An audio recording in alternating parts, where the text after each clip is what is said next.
Good evening, everybody, fans, friends, and family. I'm Courtney. I'm Sean. We're Hill City Paranormal. Hill City Paranormal. Guys, it is so cold outside. Like, I really debated doing this podcast in like a full onesie. Like, I was getting ready to. The month of May. Music brought to you in part by Sean Elliott Jr.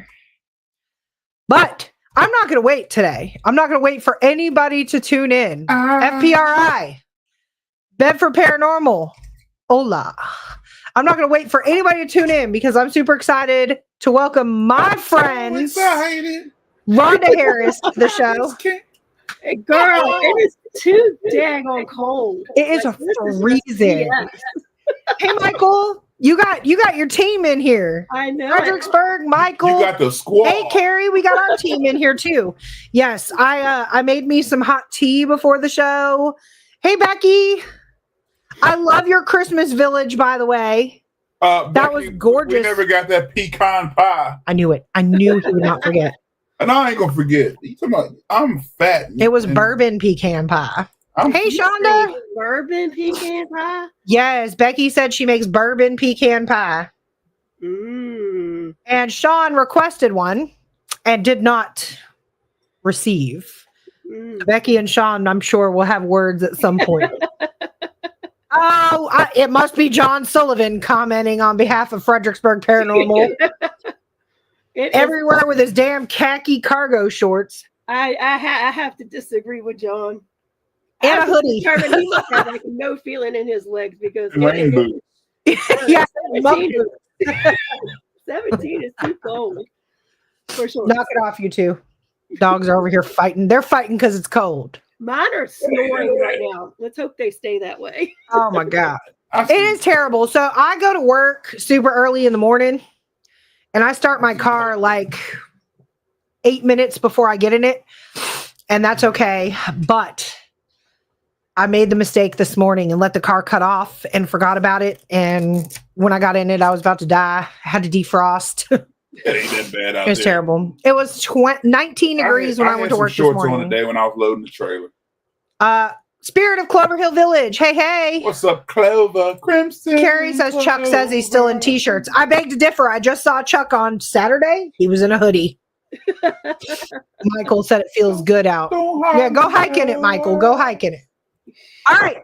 Without further ado, guys, we've got Rhonda Harris. Rhonda Harris wears many hats, so she's going to have to put one by one as I list it off. One of my favorite people in the paranormal. Psychic medium, Rhonda Harris, with Fredericksburg Paranormal, The Orion Effect, friggin' awesome paranormal show. Riff Nation. Riff Nation.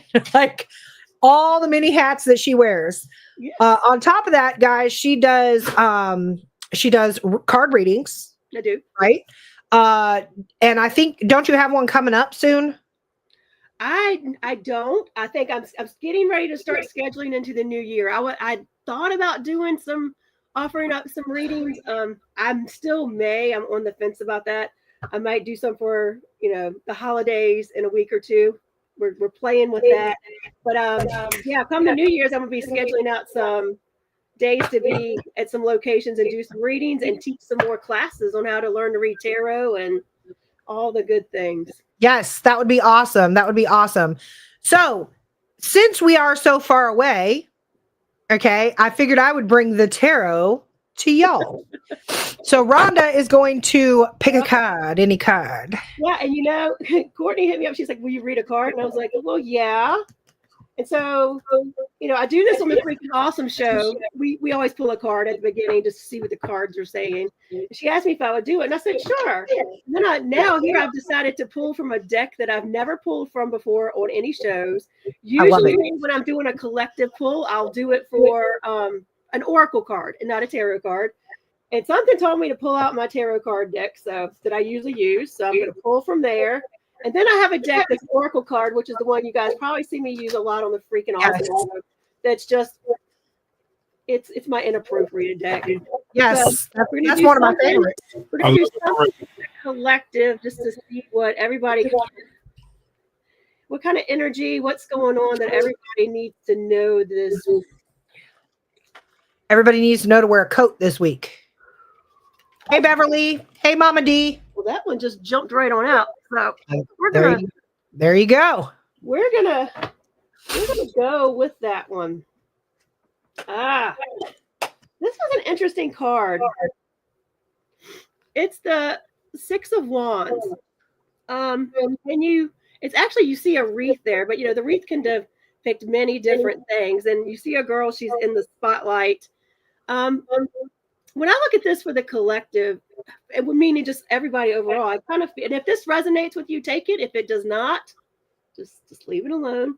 But I feel like it's this time of year where you feel like you are kind of in the forefront everywhere. I think it can go two ways. I think you either feel like you're in the forefront everywhere and everybody's watching you and expecting the perfect gift and kind of going to hit you up on the holidays of like, what have you been doing and why aren't you married yet and all the good things. But I think it can also be the people who aren't in the spotlight, who maybe don't have family anymore, who do feel a little bit lonely instead of feeling like they're being seen more than they want to be seen. Because I think sometimes during the holidays, we all feel like we're seen more than we want to be seen. Or we're in the spotlight for things we don't want to be in the spotlight for. And there's a lot of pressure with that. So I think to me, for the collective, this card means you don't feel like you have to be in the spotlight. You don't have to feel like anything. I think you just need to take the holiday season and do with it what you will.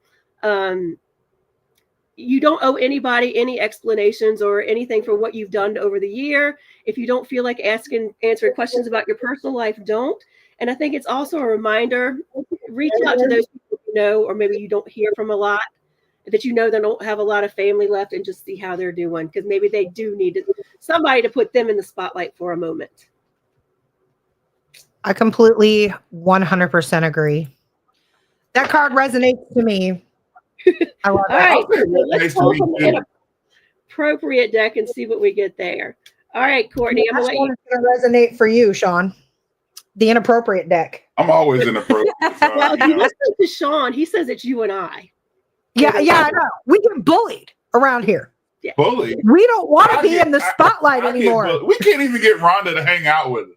Rhonda, you would not be able to handle me and Rhonda, is what it is. You're right. I agree. All right, Courtney, pick a color: purple, teal, orange, or pink. Pink. All right. Let's pull a pink one. Which one am I feeling drawn to? Let's do this one. I love the texting. Laugh. Stop texting. Stop. He's on the phone. Stop checking on that person. Just fucking stop. Just fucking stop. Spend your time on someone worth it. Don't waste it on ridiculousness. I absolutely Hey, can you read that again for my mother, please? Yes, one more time. My mom and I talked about this. Was it the other day? Knock it off, Zuko. It's not about you. One more time. All right. Stop texting. Stop stalking. Stop checking on that person. Just fucking stop. Spend your time on someone worth it. Don't waste it on ridiculousness. That's what yours says. Mom just said, what does mine say? That's what yours says. That was for you. It's for the collective. But I mean, what I find interesting about this is this goes along with what the first card said. Exactly. Said, put people in the spotlight. Don't put people out. Like, don't focus on just one person. Don't be so focused on one person. Or don't be so focused on yourself too that you don't check on other people. So it's fits together. And I am horrible with that, guys. Like, I am not a phone text person. Like, I am horrible with reaching out to people. I recognize that. It's like, when you work around, for anybody that like works in the public or in the face of public people all day, like, the last thing I want to do is get off work and publicize. He's always on the phone. Like, yes, I'm on the phone, like scrolling TikTok or whatever. But as far as physically talking to somebody, no. Yeah. No, like, I don't want to people when I get off of work. And so, the reason why I said, oh yeah, Shauna and Mike are going this weekend. I forgot. I see ADHD kicked in. Rhonda be there? Rhonda's not coming. No, that's a trip. That's a trip for just the two of them. I can't go. I can't pack in their suitcase on their trip away. Shonda, pack up Rhonda. Shonda, Rhonda. That's like a, but yes, no. So like honestly, around the holidays though, I do want to touch on that on the first card that you pulled. There are a lot of people out here, guys, that just need to have somebody just say, "How are you?" Yeah. Yeah. Ma said, "What's in today's news?" I will check on today's news when we get off.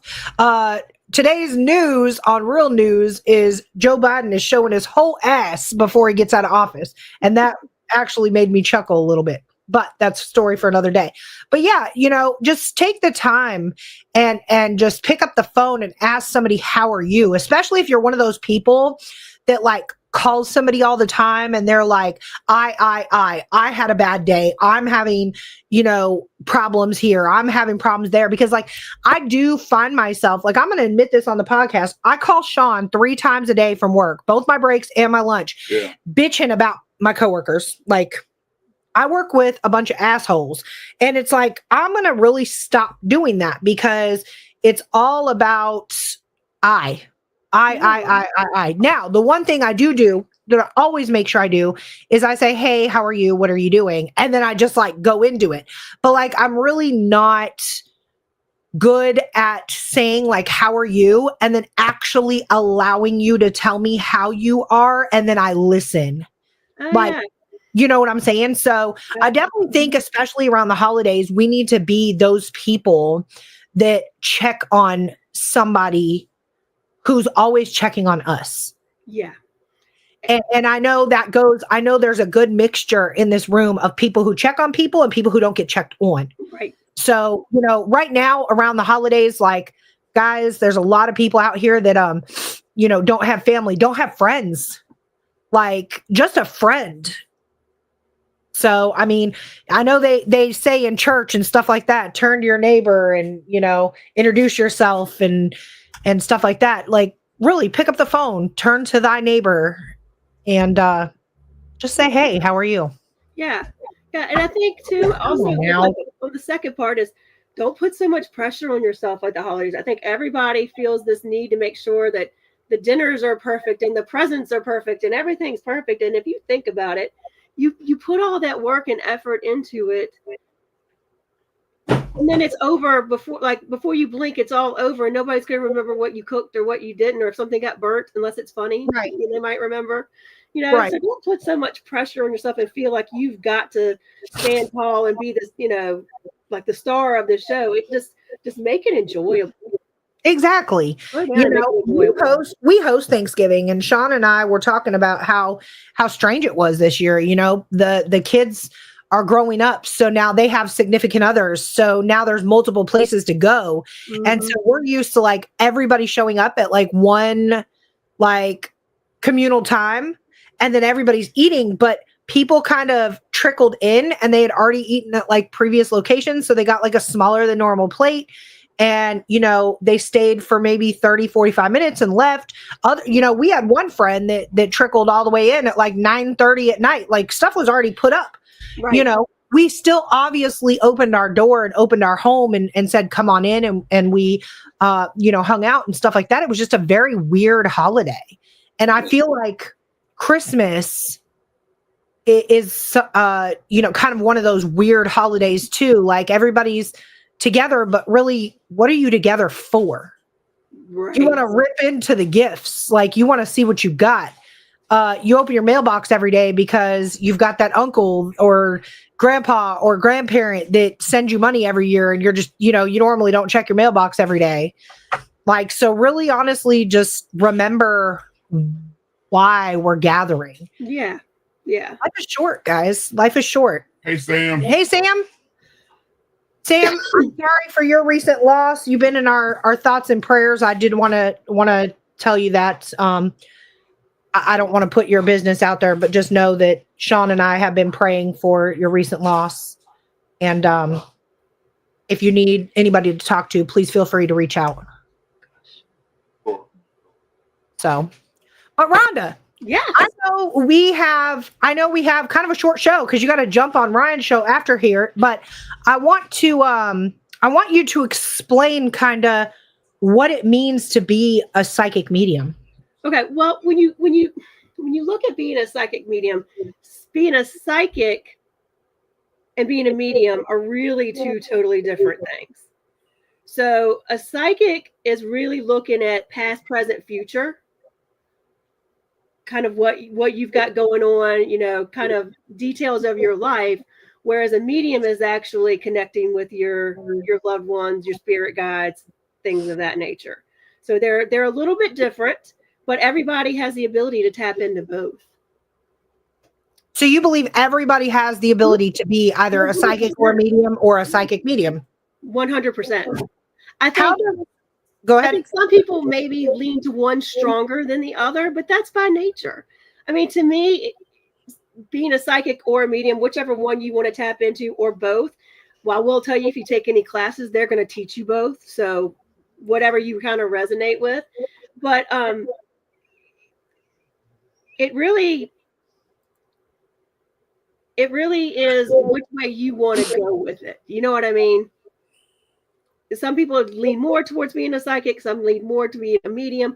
I think it's really just honing in on the feelings of it and learning how you communicate with those things, and then strengthening that muscle. Because just like, you know, we all can be could be a really good football player, but then you've got people that are in NFL that are football players. Do you know what I mean? I may never be an NFL player, but if I love the game, I can play and practice enough and strengthen that muscle that I could become pretty darn good if I wanted to. You know what I mean? So it's just that want to and opening yourself up to it. I think that's the biggest thing, is so many people are afraid of it. Yeah. I think that that's definitely something that I agree with. You know, I think a lot of people, just all the way around in the paranormal field, I feel like people are afraid of, I don't know if I want to like go so far out on a limb to say afraid of the truth, but like maybe afraid of what they know's there, but they don't want the confirmation type deal. Right. And so I think that's, you know, that goes hand in hand. But, you know, I've always been curious, how does one identify their spirit guides? The way I was taught, and Kim Sage and I went through a lot of the same mentors. The way we were taught was, our whole journey, your whole journey, most teachers that you work with are going to start you out with meditation and practicing in meditation and learning your chakras, and which are your energy centers within your body. And as you meditate and you get more into it, they actually send you into some meditations that allow you to seek out and find your spirit guides and who they are, and what they're there to help you with. And when you start out, you might not see them. You might not even know who they are. A lot of times, you know, meditation is hard for people. It's hard for a lot of people. It was hard for me to start. I'm as ADHD as they come as well. And I mean, I'm sitting there thinking about my grocery list. Even to this day, there'll be days like, I'm going to meditate.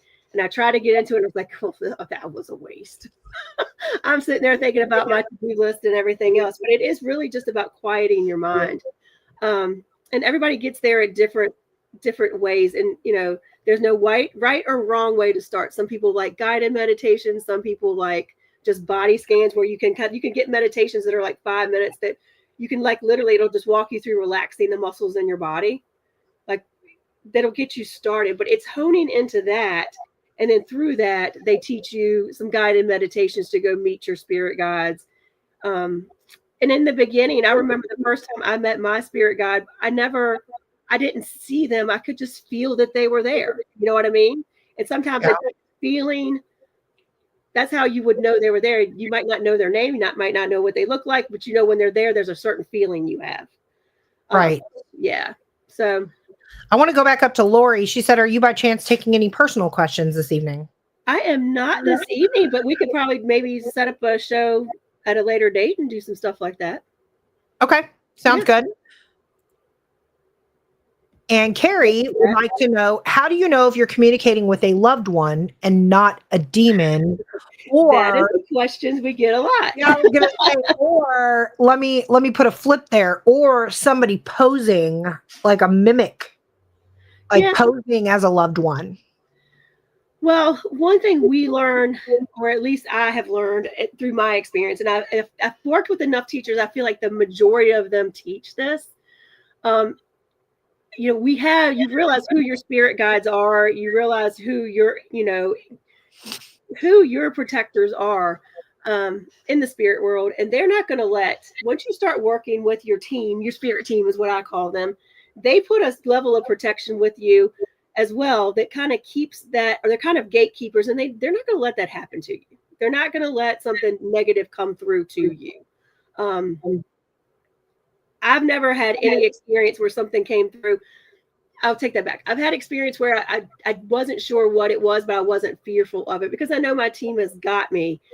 Before any of us work, or at least before I do any readings or I do any work, I do a meditation and a prayer to God, the spirit guide, my spirit guides, my ancestors, my angels, all of them to protect me while I'm doing this work and make sure that I'm giving the information that I need to for the highest and best good of everyone, including myself.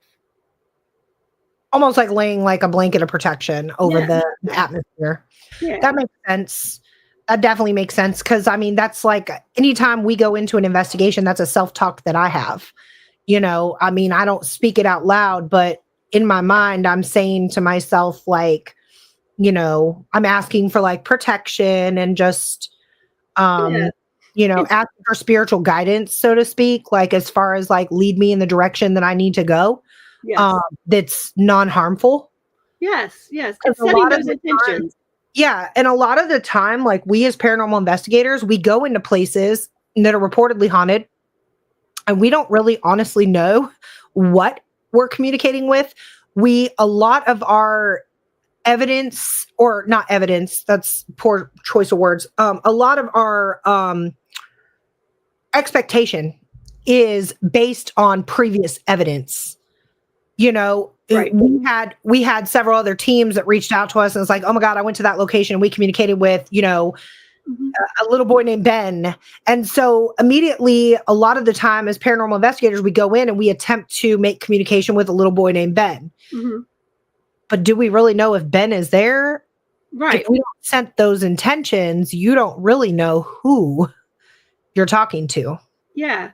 I think even when you're doing readings for somebody, it's setting the intentions for protection. It's setting the intentions to communicate with their loved ones, using your guides and their guides to make sure that you have the right people and places coming through. So, I mean, I feel like it's all about that intention. And even if you're doing it in a haunted location, especially if you're looking at it from a haunted location perspective, I think a lot of times people, can walk into a location and immediately be like, oh, it feels evil here, it feels heavy, it feels blah blah blah. A lot of times that's some trigger within you, and sometimes you have to step back and say, is there something about this place that reminds me of something in my past that's making me feel that way? Maybe you are picking up on a spirit that's just not happy or angry or something of that nature, but it's usually not something that's demonic or dangerous. I think that's a lot less than what it's made out to be. Now, what do you think? I want to ask your personal opinion here. What do you think about when somebody immediately walks into a reportedly haunted location? And you don't have to answer this, but I'm just curious from a psychic medium perspective. And the first thing they say right when they walk in the door is, "Oh my God, it feels heavy in here." Does that kind of go hand in hand with the? It might. I mean, it might. I mean, I think, could you walk in somewhere and somebody be like, oh, it feels really heavy in here? It could. But I think that at that point, you need to step into that and say, what about this feels heavy? Is it, look around the room. Is there something in there that's reminiscent of a room that you remember that wasn't so good? Is there something is it just, or is it making you feel physically ill? Like, is it heavy and then like, oh, it's a little heavy? Is it feeling heavy because all the windows and doors have been shut and it's just stagnant? Yeah. Like, you know what I mean? You kind of have to feel into that. I mean, I will say this, not every location and every place I've ever walked into felt heavy. Yeah. Well, I want to catch up really quick. We've got psychic medium Kim Sage. Yeah. Hello, doll. We've got Yvette from Haunting Angel. Yvette. We've got Howie from ASPS with his top hat. He came emoji style tonight. And then, of course, we have the beautiful Miss Lois Clark. Hello, darling. And then Carrie said, when you receive your information from the other side, do you get pictures or do you hear audio responses? She understands that mediums get information differently. And that is true. For me, when I first started, it was very claircognizant. I just knew things. When I tapped in, I would just know them. I didn't know how I knew them, but I just knew it, right? Then that progressed to where I was clairaudient. I was hearing things. And not always, sometimes audibly, but sometimes it would be like just a voice. That one was complicated because sometimes it just feels like the voice in your head. And so I had to really determine, is this me or is this somebody else? And I worked with someone who said a couple of things. One person taught me to kind of figure out, like, say your name in your own mind and where do you hear that in your head? And is that where you're hearing the words coming from? Then another person, which resonated more with me, is when I listened to, when I was working and I was hearing things, I'm like, is this me just making this up? Like, I was having a hard time. Is this my imagination or is this really happening? One of my mentors said to me, does it sound like you talking? Because when you're in your own head and you're kind of talking to yourself in your own head, you sound like you. Yeah. Diction is like you. The words you say to yourself are words that you would use if you were speaking to somebody. Correct. Does it sound like stuff you would say? They talk at the same cadence you would talk in? Are they talking really, really fast? Like, that's how I learned to distinguish. And when I started hearing things as recently as we went to Salem, I started seeing things in pictures, almost like a movie. We were walking through the memorial for the Salem witches, and all of a sudden it was almost like a movie playing in my head, and I was seeing things. And that's been brand new. That just started. And then I did a reading for a friend a month or two ago, and it happened then again too. Because I wasn't sure. I was like, is this just happening out of the blue, or is this something new for me? And it was something new because it happened again. So I wasn't sure. So for me, I either know it, I hear it, or I see it now. A lot of times for me, it depends on what spirit you're working with and which way they feel comfortable communicating with you. You know what I mean? So that's an interesting perspective. The way they feel comfortable communicating. That's very interesting. Yeah. Like which way can they communicate with you? That is the reason Kim and I can be in a location and she picks up on one energy and I pick up on another. It's all frequency, right? Yeah. It's energy frequency. And it could be a spirit who resonates with my frequency than her frequency, vice versa. So we don't always pick up on the same person in the same room. So how long have you been a psychic medium? I started opening up like 2016. Okay. So this has been in the last 7-8 years. Have you ever taken your abilities and like helped on any like police investigations or anything like that? I have. One of my mentors that I've worked with recently, she had some cold cases that she's had us work. Like she's shown us and we just kind of displayed what we got from it. And, so I've had something like that. Have I worked directly on any? No. I did take a course with one of my mentors. He's in California. His name is AJ Barrera. He works with law enforcement in Los Angeles. And he works with law enforcement in Chicago. And they developed a course for psychic mediums. And the course is taught by those police detectives in Los Angeles and Chicago of how to work with the police as a psychic medium on cold cases. So I did get a certificate from studying with them and learning from them. And we looked at some cold cases. They actually had results from, they've been closed, but then we were able to tap into those. So, sometimes Howie will say she's certified, and that's what he's talking about is I've actually worked with law enforcement and a medium to make sure I understand how to work cold cases and things like that. So if somebody wants to become certified, where do they go about and do this? Well, certified is it's I kind of laugh at that because I mean I think you're certified if you have any mentor you work with that helps you. Certified to me is if you've got some legitimate mentors that you work with that help you bring out your abilities. I don't know if AJ still offers his course. I haven't seen it posted. I know I took another class for him. He does offer a class on using psychic and mediumship abilities in investigative work. So he does offer a class on that a couple of times a year, which I took as well. And then I took the class with the investigators. That one, they just offered a certificate that I've got up on the wall that says you did it. They actually sent me a mug. I think I still got it here. It's actually a makeup mug now that says Detective of the Los Angeles Police Department. How cute is that?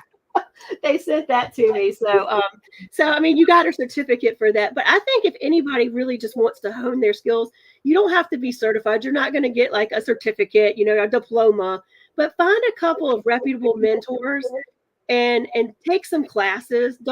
My advice is don't just go out and try to, learn it on your own from some like YouTube courses. Now there are some great teachers on Udemy you can start with.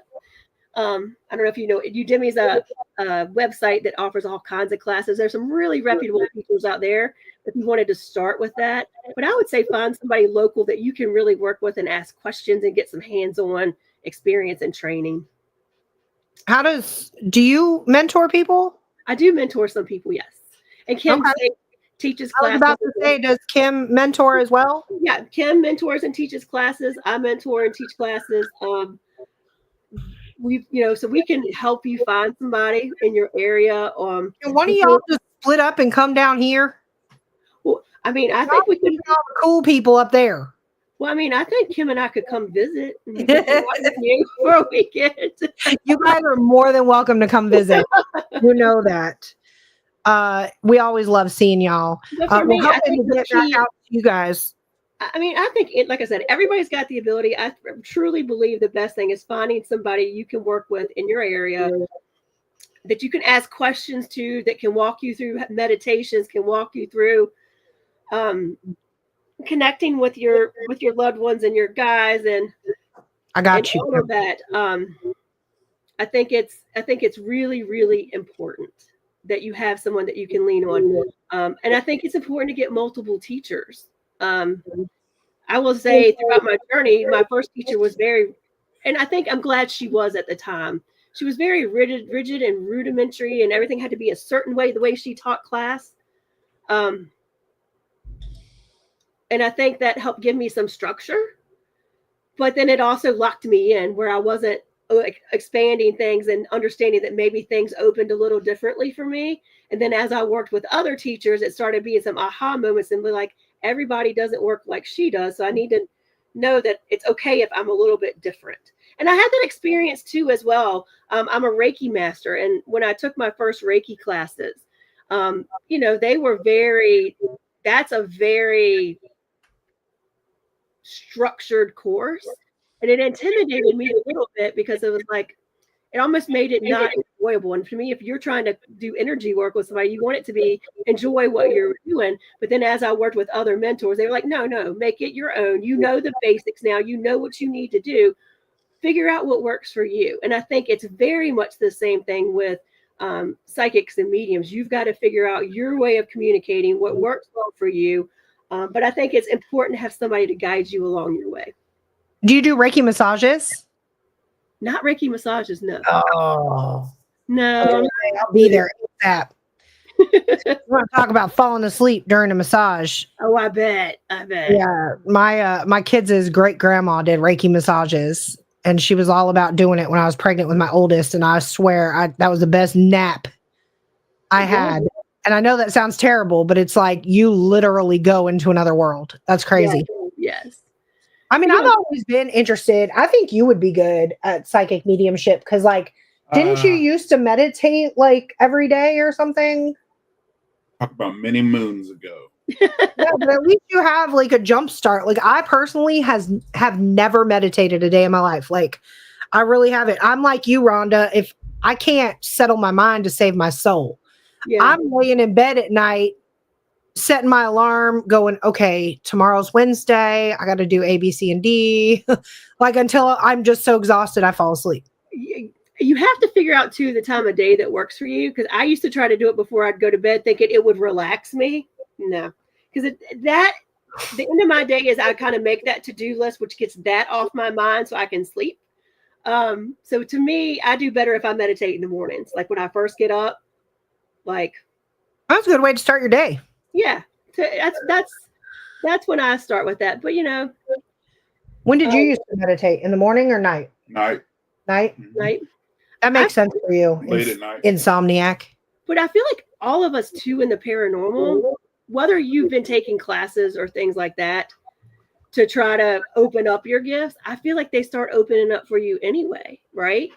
I think because you're in there and you're so focused, I think you might not. I think what happens is people don't realize that things are opening up to them, or they're scared to say, "Hey, I heard something," or "Did you just hear the name?" Blah blah blah. So I think people are a little more cautious to just spit it out. Whereas, So yes, I 100% agree with that. Not to interrupt you, but I was just talking to you about that. Like, we were on an investigation a few investigations ago, and I had felt something. I was doing an Estes method, and I felt something touch me. And it was one of those moments. I'm not typically one that's too scared to communicate what I feel, hear, or see. But something just told me, like, this isn't relevant. Like, don't say anything, you know? Right. And so my stepdaughter, though, I tell her everything. And she's like my little, and you met Naya. Naya's my investigation buddy. And so I told her when we got alone, I said, it was really weird when I was under her. I said something touched me. And she was like, what? She's like, why didn't you say anything? Because dad literally said while you were under, if you're over there near Courtney, can you touch her? And he's like, that would have made perfect sense to everybody in the room because we literally asked for whatever was over there to touch you. So during a paranormal investigation, I do not think that you should be so reserved that you don't say anything. But to answer your original point of which Sean and I have discussed a lot about this, I feel like the more I investigate, the more I vibe off of people. Yeah. And it's not always for the better. Cause like, you know, right now, you know, I'm in a situation where I'm around a bunch of people that I don't like their vibes. Monday through Friday, 8 to 5, it's just bad vibes. And I hate it because it's like I'm paying attention to it more than I would have, say, a year ago or 2 years ago. Have you tried approaching it from like what you said you do in an investigation where you kind of put up your protection bubble? Have you tried doing that before you go into work? I haven't. Try it. I right now, all that negativity bounces off of you, like whatever they're sending your way bounces off you and goes right back at them. I'm gonna say like that little saying that our moms used to say, like, what was it? Like rubber, like glue. What bounces off of me goes back to you, or something. Yeah. I don't remember what that exact statement was, but that was funny when I was a kid. But I do. I just you go into a location, you start to vibe. Well, we did an investigation this past weekends. And I know this sounds crazy. And so this is going to be the first time that I actually like say anything publicly about it. But like I don't want to call it a vision, but that's exactly what it was. But I was sitting there and I kept picturing in my mind like this girl running in a blue dress. And I couldn't tell if she was like running away from something or running to something. So I kind of told everybody on the team about it, but you know, everybody just kind of was like, okay, it didn't make any sense to what we were doing or communicating with. And so later on that night, I went to bed. I actually fell asleep on the sofa and I jumped up. First of all, I woke myself up snoring. I'll say it. I don't care. I had this like loud snore and jumped up, and everybody was Every night. like, Sean and Naya were looking at me like, what the hell is wrong with you? And I was like, I just had a nightmare. That girl in the blue dress was running. And then in my nightmare, she like ran really close and then just like disappeared. And I woke up. So, you know, Sean did some research on the location and stuff like that, but I still can't piece together where that came from. And so I personally would like to get in touch with my inner psychic medium, just because I do, if I'm able to ground myself at a location, I do feel like I'm, an asset, so to speak. But again, I really got to ground myself, because there's some investigations I go into where, I just worked all day and I'm just not in it all the way. Yeah. So, I know, important. I know Sean is a big one for grounding. Grounding's important. Carrie said she's going to try that when she goes back to work on Try Monday. it. Just like envision like a big bubble coming around you and just blocking out, and see if it'll help keep the bad vibes off of you. Yeah, because I think right now my self-talk is don't hit them, don't hit them, don't hit them. I don't look good in orange. I don't look good in orange. La, la, la, la, la. Yeah. So Sam, I know you're not taking personal questions, but Sam is a good friend of ours from Wyoming, and I don't know if maybe you can shed some light. Her son, recently, Sam, I'm just going to say it because it's not going to make any sense. Sam's father passed away recently. Okay. And her son, he's 11, sees his grandfather, but and I'm assuming, Sam, that he's trying to talk to Grandpa, but Grandpa's not talking back. Yes, don't murder your coworkers. Yeah, it's a bad look.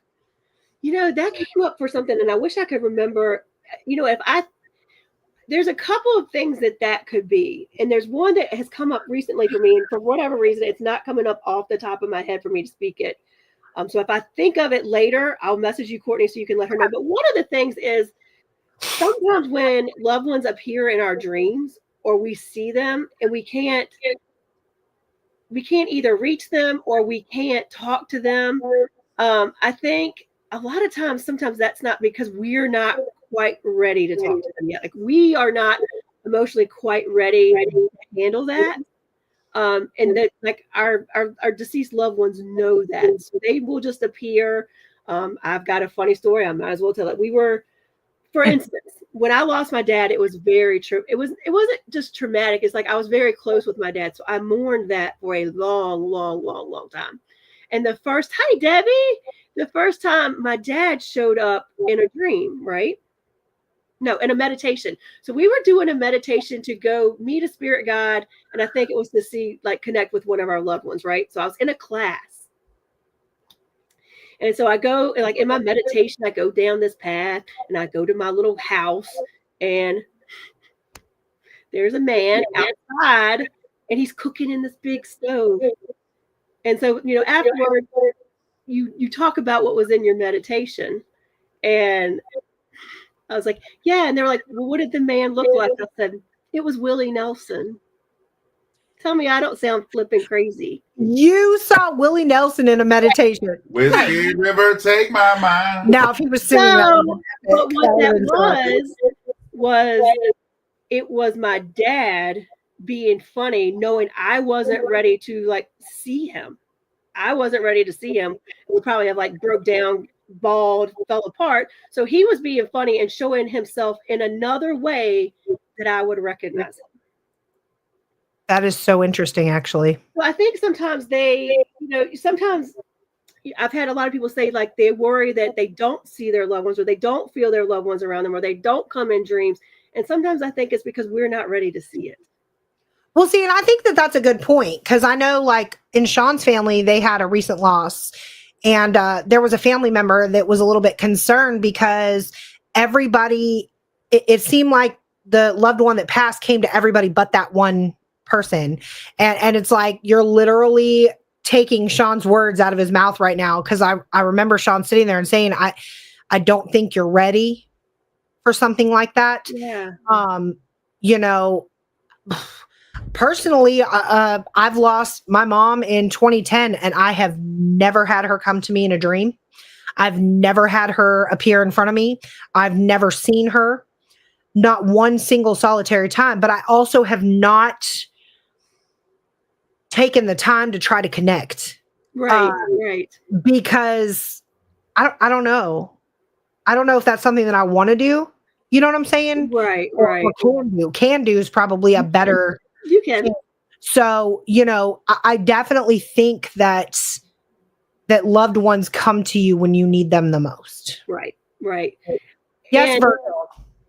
and Sam just said, Ozzy said, okay, he will just keep trying. I would say tell Ozzy, keep trying.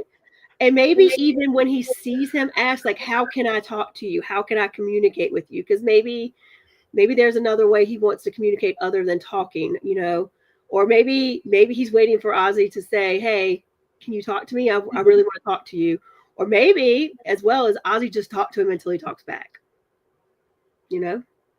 I think it's awesome that Ozzy's seeing him, to be honest with you. I think that, and that he's not worried or upset about that. I think that's. I don't know. Normally Ozzy jumps in our podcast. Ozzy's a cool dude. That's cool. I understand that this isn't the first loved one that Ozzy's seen. Yeah. Nice. Ozzy's definitely got a gift for sure. He started his trek, as most kids do, urban exploration. But we've definitely told him to be careful. I think it's important to mentor the youth that are interested in the paranormal world, because that's who's going to take our place one day. Yep. And like I said, I'm going to dig. I write down when I talk to people about things like this. So I'm going to do a little digging in my notebooks, and whatever else, there's something else I'm supposed to tell you that it could be. And once I look that up, I will send you that information. Sounds good. I think because I'm on the spot, it's not coming to me right now. Well, sure. There's something else about when they show up and they don't speak. Yeah, I'm curious about that. Definitely. If you figure that out, send me a message. I'm just curious for personal knowledge. And I guess I do have one question about that, because sometimes people say they won't talk, and sometimes they say they're talking, but I can't hear them. So I don't know if it's that is it that he won't talk to him, or that he can't hear him. Ozzy's listening, so hopefully he'll comment back. Do you have any questions or anything you want to say to That's a great conversation so far. I know Rhonda got to wrap it up I'm because wondering why Rhonda won't investigate with us. She did it. I want to investigate with you this year. We're already planning. We're already in the planning session. I keep complaining about this until it happens. Rhonda, Sean's a friend right now. Rhonda, look. It's our best friend, Sean. Look at that. Does this bring back memories or not? It does bring back memories. Rhonda, I think Sean needs to be the person that you need to call up during the holidays and just say, okay. I didn't even have it planned. It was just there. It was literally just sitting there. I looked at it and I was like, Okay. He jumped in here just to comment to you. He says a couple of words. Okay. Well, that's just getting it started. So, I mean, that I feel better with that. He says a couple words. It may just be, that you have to remember, it takes a lot of energy for them when they're on that side to talk to us. He said once he speaks, then he wakes up. Well, I think it'll grow. I think that'll grow, and you'll get to talk to him a little bit more. Yay. For sure. But no, I loved investigating with you, Sean, because you're a lot like me. Like, I know a lot of mediums, some mediums go in and it's all like, they want, and we all do. We want to say, what are we feeling? Who do we feel like's here? Like, and tapping into that. But I'm also one of those, I'm a debunker, and I'm a, what else can we do? Especially if we're sitting there and nothing's happening, what else can we do? We should try this. Like, I'm a, what can we try kind of person. And luckily I'm with a team, and you and Sean are like that too. It's like, okay, let's do it. What do we got to lose? Let's try it. all right. Look, I'm all for trying everything, but I think if you found somebody that you investigate well with, then that needs to stick. That's kind of why you'll see a lot in investigations. Sean and I can investigate together. We just have different investigative styles. So, and Naya and I feed off each other. So that's why you'll see us kind of go off one way and Sean will go another way. And me and Naya were actually talking about it. We were like, Rhonda clicks with Sean really well. So that's good. You found your. I like this side. Rhonda does not run from you. Rhonda runs. I do. Sean is a bully. The last time Rhonda was in Lynchburg, I saw Rhonda run really fast. She said, "Up there's Sean." I did not. Y'all was Lynchburg. I did not. Have you ever seen the Chucky movies when the dude was running? Spring Sanitarium? Rhonda did run. I could not catch Rhonda. I heard. I was like, "Hey, Rhonda!"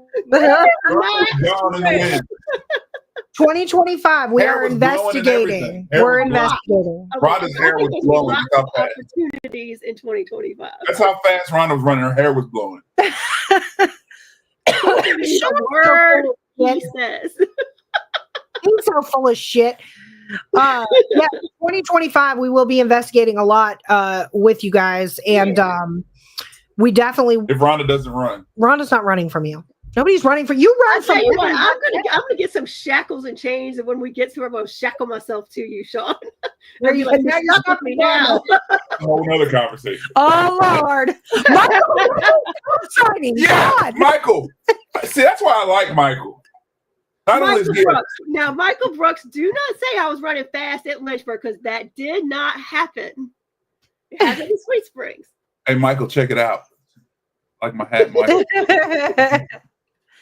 Yeah, we're gonna glad Michael's definitely try to make one of the Belle Grove investigations. I'm hoping for. I think I saw. Don't you guys have one January and February? This February, I think. February. I think that's the one I'm gonna try to make it to. Okay, cool. So yeah, I've want to go back investigated there. with FPRI members more than Rhonda. That's terrible. That's because Rhonda ran to Salem. Yeah, she ran to Salem. She drove right by listening to Snoop Dogg really loud. And we're in New York City. Well, guys, we're gonna wrap this up because Rhonda. Ozzy wants to know February what? Or do you have your Belle Grove investigation? Like Michael, John, if I believe it's February the 8th is our investigation at Belle Grove. Yeah, Ozzy, we'll try to go live for you, buddy. But of course, we would love to see you and your mom. That would be cool. Come back home for a little while. Sam, you hear me? Yes, Sam. But yes, guys, Wyoming, come back. That's right. 9:00. Jump on over to the freaking awesome paranormal show. Yep. Sam said, Ozzy, you are not going. Urban exploration, Sam. You need to ship Ozzy over here. We'll take care of you, Ozzy. February 8th. Yep. Belle Grove Plantation. Sam, Ozzy said, why not? He's being a rebel. Sam, he's in good hands with us. We got you. We got you, Oz, man. But yes, jump on over 9:00. Freaking awesome paranormal show. Next Tuesday, we will be on the freaking awesome paranormal show. Rhonda, don't run. Don't run. I'm not going to run. Me and Courtney are planning on how we were going to embarrass you and Ryan. That's what we're planning. Yep. That's right. And this Friday, we are co-hosting a dinner with a ghost at the Gettysburg Academy. It is a sold-out event, guys, but we will be wandering around the Christmas festivities. So if you are in Gettysburg this weekend, please hit us up. We would love to see everybody. And Old City Cemetery. Oh, yes. Old City Cemetery, December 14th. We still have tickets available, guys. In the winter months, we do an earlier investigation. It starts at 8 p.m. since it gets dark at like 5 now. So, yes, 8 p.m. to 11, unless we're getting good activity, and then we tend to go over. But ticket link is available on Hill City Paranormal, Eventbrite, and HCP Paranormal Podcast. Or if you cannot find it, send me a message. I will personally send you the event link. What am I missing? I think that's it. Sean's my calendar tonight. I'm about to get on Call of Duty. No, we're about to tune into freaking awesome paranormal show. I can play Call of Duty. He does. He does. He watches your show and plays Call of Duty. We've got a guy that's going to be on there talking about the lost Bigfoot tribes. Oh, you guys got to get the Bigfoot hunter guy that we got. You guys and Rhonda need to come to the Octagon. Debbie, I'm going to take you up. I'm going to send you a message because we need to plan that weekend. Just call her. Yeah, I was going to say, I'll call you. Don't send her a message. I'll call you, Debbie. I'll call you after the show. We're old school. We don't do this message. I message everybody. All right, guys. All right. Until next Tuesday, we will see you on the other side. I'm Courtney. I'm Sean. I'm Rhonda. Bye. Don't run, Rhonda.